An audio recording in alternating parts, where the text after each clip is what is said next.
Hi there, this is Wendy, and welcome back to Overexposed, a podcast by Pexels made by and for ambitious creatives. Today I am joined by another one of our amazing Pexels heroes, Hamid Tajik. Hamid is a photographer, filmmaker, and colorist based in Iran who actually had to start learning how to edit photos before learning how to take them. If you're familiar with Hamid's work, you can see that each of his photos carry a life of their own through the meticulous planning and introspection that goes with bringing his imaginations to life. We talk about why every photographer should learn color theory and what Hamid's patient process looks like in creating his shots from start to finish amid today's fast-paced society. It was such a fun conversation, and I can't wait for you guys to hear this one. Thank you for taking the time to do this. Thanks for having me. It's really a pleasure to be here. Before we dive into talking about some of your work, can you tell us a little bit about how you got started in photography? So it all started when I was a kid. I grew up in a family in which everyone tried to motivate young kids to study physics, mathematics, and this kind of stuff.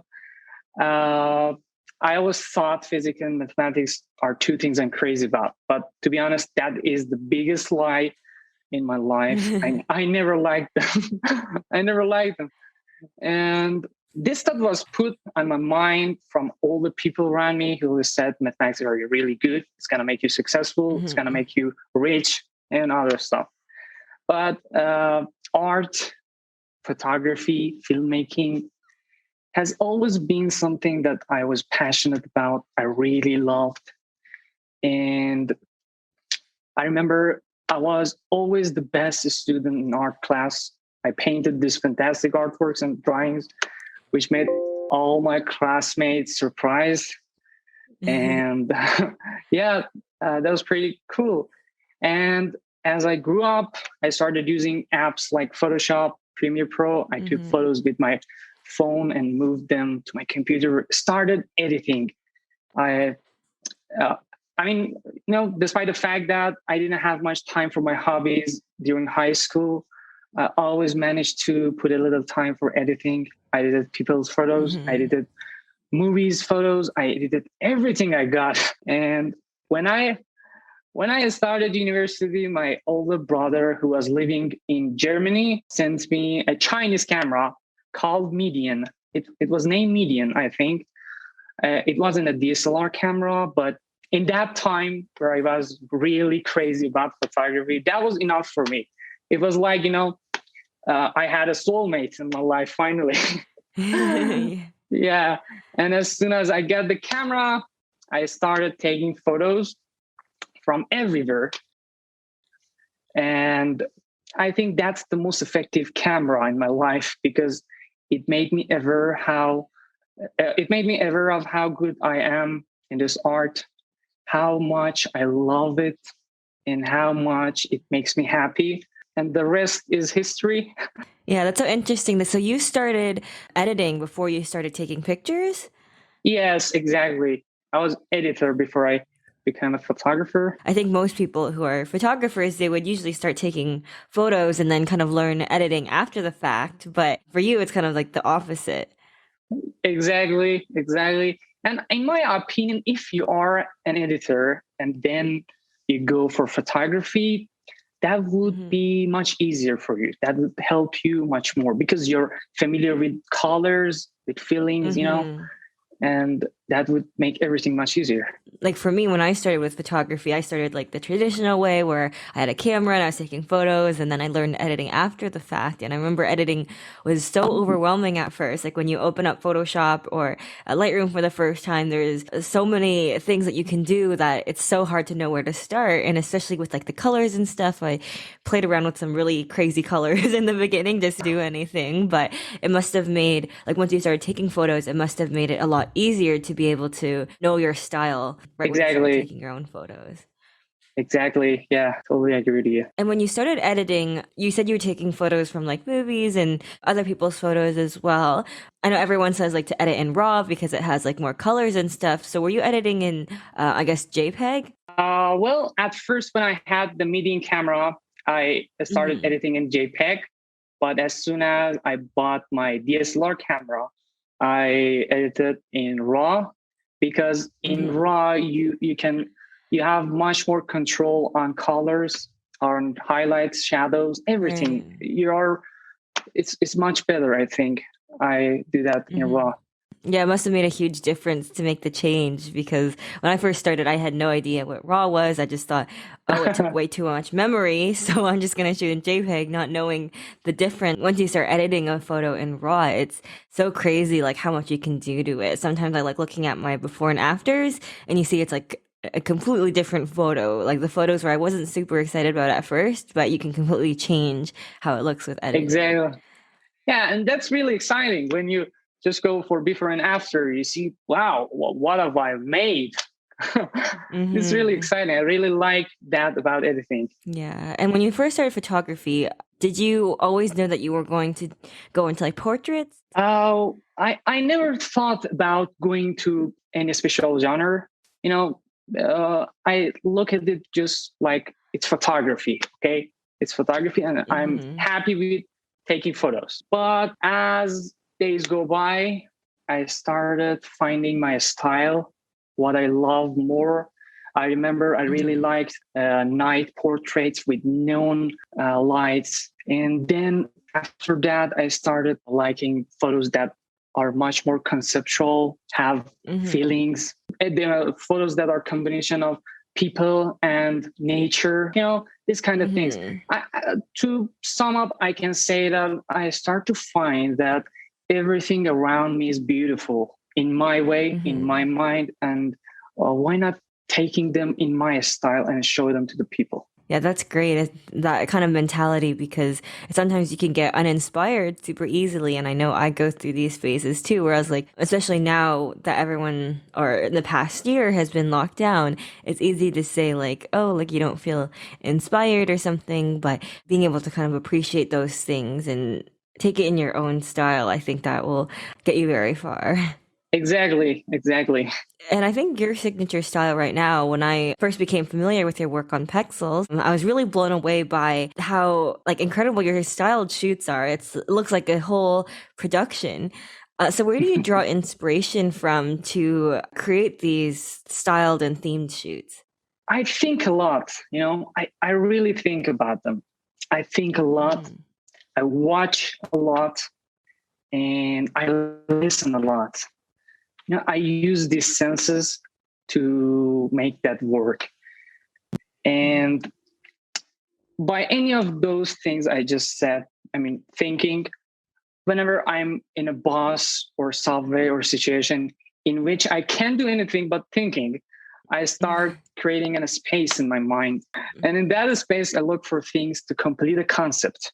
That concept could be about a nurse who is facing coronavirus. That concept could be Hmm. about a girl in World War II who is facing, an army attacking her village.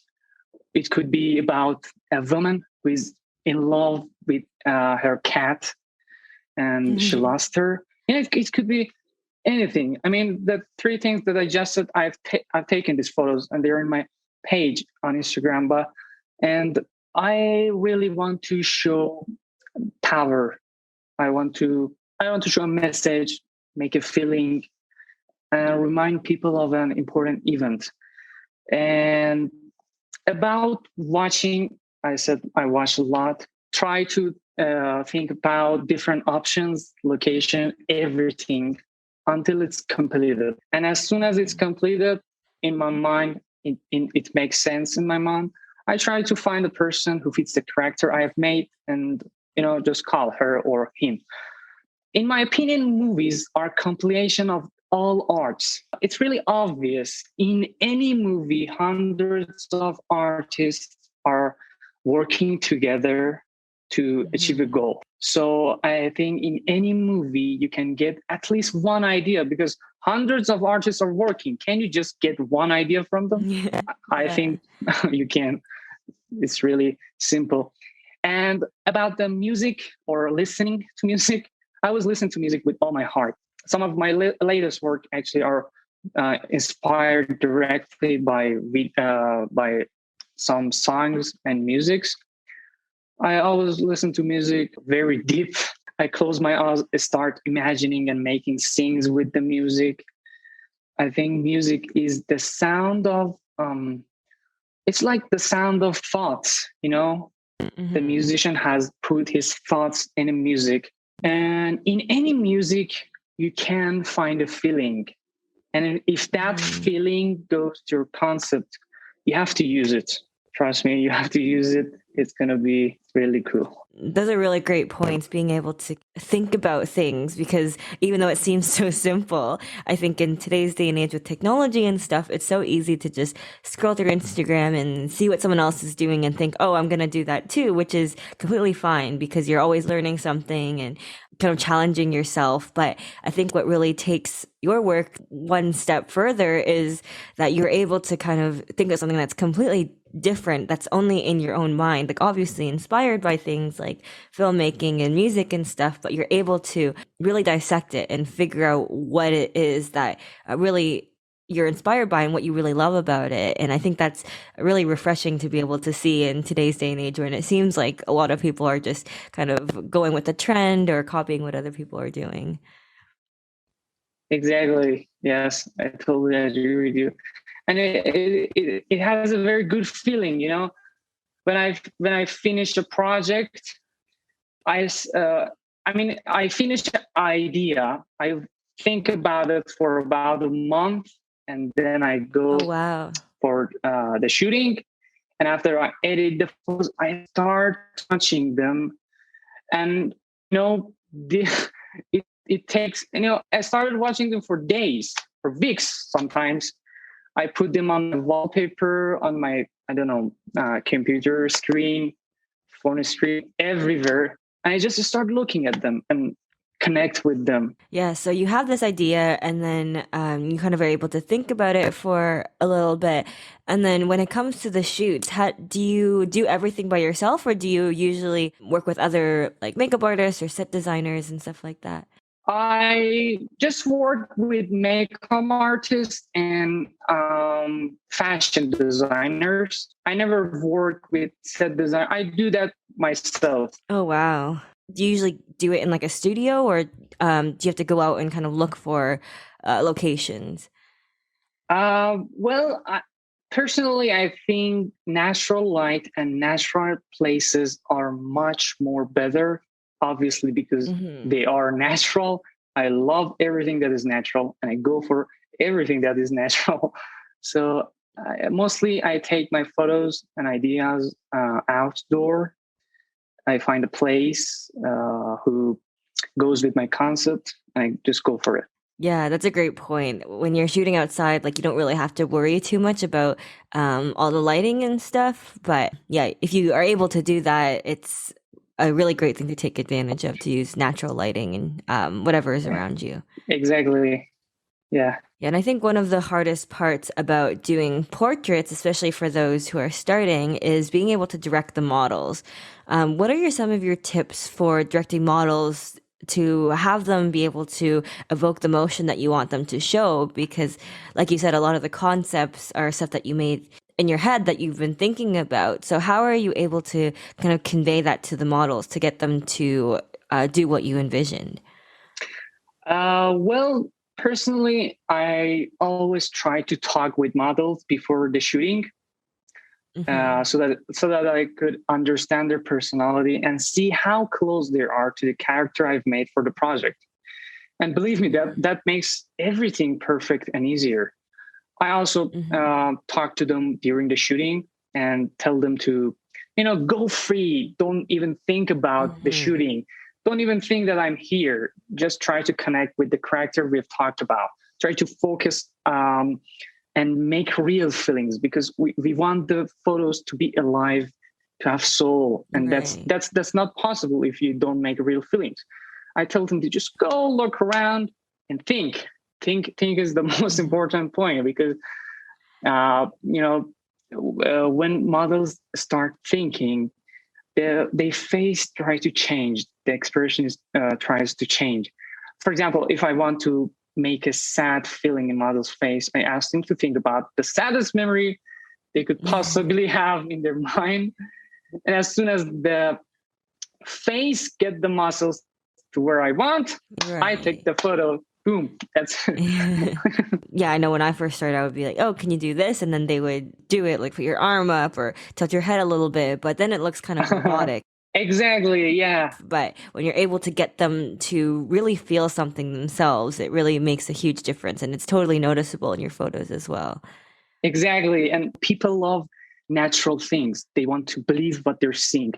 And I think you have to set your models free. Yeah, like you mentioned about movies, like in a way they're kind of like actors, and you're just being able to capture it in a still frame rather than maybe with video. Exactly. Yes. All my photography projects are like a movie to me. The final product looks kind of like surreal in a way. Like obviously it looks like very alive and everything you mentioned about the emotions that they're feeling, but it still looks kind of surreal in a way. And I think part of this is because your lighting and your colors are always very spot on. And I think that also helps that you started with as an editor first. What is the best way for, let's say, a beginner who is still struggling to find their own style? What's the best way for them to learn kind of these techniques? Practice, just practice. Make mistakes. You know, when I look at my old photos that I did, I'm like, oh my God, did I edit this photo? I cannot believe that. The colors are awful. Everything is awful. And I cannot believe I've taken and edited this photo. Beginners, my piece of advice for beginners is to go and learn colors and lighting. I mean, one of the most important thing in editing is color grading. It's really, really important because colors talk. Colors give feelings. Study them. I mean, go see professional photographers' photos and portraits. Go and see color palettes. Go and watch movies. Movies are really important. If you watch, for example, I don't know, Harry Potter movie. If you watch Harry Potter movies, it has a dark, moody theme, which is mostly because of the colors that have been used. Right. You know. And they actually use the colors to give that feeling, dark feeling. It's really important. And as I said, color grading is really important. If you want your photos to make feeling even more real, if you want your photos to have that feeling that you actually made and in your mind, you should have a good taste in color grading. And your taste will be improved, as I said, with watching movies, watching photos, seeing photos, color palettes, and most importantly, practice and making mistakes. Don't forget that. You have to make mistakes. And what are some of your tips for being able to turn photography from just a hobby to something that is the real career? That is a very good question because most of the photographers these days start photography as a hobby, like me. And as days go by, it becomes a business for them.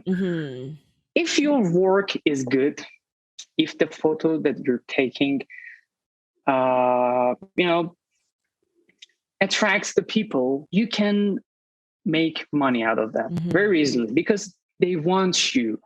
It's like making a movie. You know, most good directors who are making good movies are usually attracted by big movie companies like Marvel, like Walt Disney, like Warner Brothers.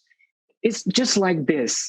If you really want to make money out of your work, you have to be good because there are thousands of photographers in your city and you have to try to be the best. You have to make yourself bold.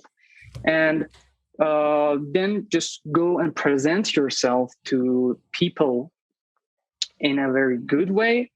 Like, present yourself with some ideas, some photos, put them on your Instagram page, Pexels page, I don't know, and try to show yourself to audience so that they will choose you for photography projects. And I think that is the best way. But for me, I to be honest, I've never thought about, making money out of my work. I always just went for what I what I'm crazy about. And money came to me itself. It's this is how it works for me. There's kind of two different sides. I know people who are very talented photographers, but then they don't really know how to sell themselves or present themselves. And at the same time, I know people who are maybe not the best photographer in the world, but they really know how to sell themselves and really, like you mentioned, like present themselves in front of clients. Yes. So you either kind of have to have one or the other. You either make your craft really, really good and make it different to the point where you're doing something that no one else can do, or you have to be kind of really, really good at selling yourself. Exactly. I totally agree with you. That was a very good point. You have to present yourself very good. And yes, that's it. Yeah. At what point did you start uploading your photos on Pexels, by the way? I think it was last year or a year before that.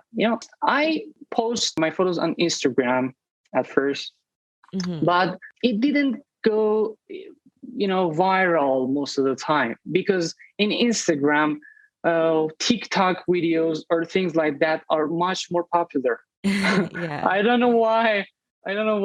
Is that, but people like this kind of stuff much more.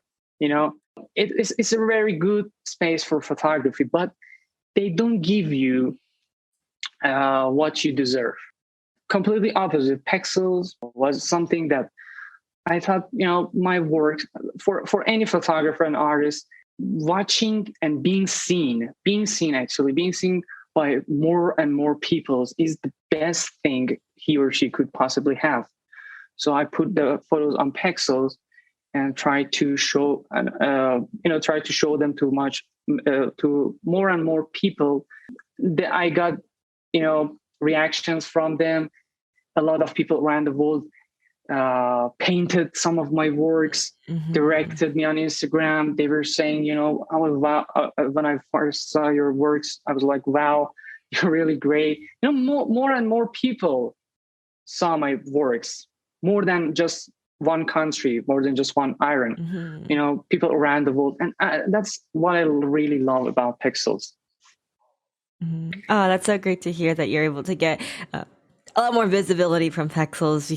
Like I always talk to like photographers who also started like when Instagram first started a couple years ago, and they were able to get a lot of traction and a lot of followers, and just because they were one of the first people on the platform. And once the platform gets older and like the algorithm changes, there's so many more people on there. But I'm glad that Yes. Pexels is a way that you can get more visibility and get more people looking at your work. Thank you so much for that. And as I mentioned, all beginners and all photographers should see more photos, more professional photos. And, in the homepage of Pexels, you can actually see really, really, really good photos. And that is one of the best way to be inspired. But on Instagram, sometimes it's completely the opposite. You can't find good photos on every page. Most of the page have, same photos with a theme, with old gestures, with old conceptions. They're not very attractive for me anymore. So that's why I go to Pexels more these days. Yeah. Oh, that's so great to hear. Yeah, our curators are awesome. They are responsible for making our homepage so beautiful, and they handpick kind of every photo that we show there. Exactly. Your homepage is really beautiful. Actually, the color, two rows are like, black and white, and then it's green, and then it's another color. I really love it. I really love it. Yeah, that's so great to hear from someone who is a master at like color and editing. Awesome. Well, thank you, Hamid, for joining us today on this podcast. Thank you so much for having me. Thank you so much. It was really a pleasure to be talking to you, and I really enjoyed this conversation we talked about. And thank you so much. I really used most of your ideas. I hope people who are listening use what we talked today. And that's it. Thank you.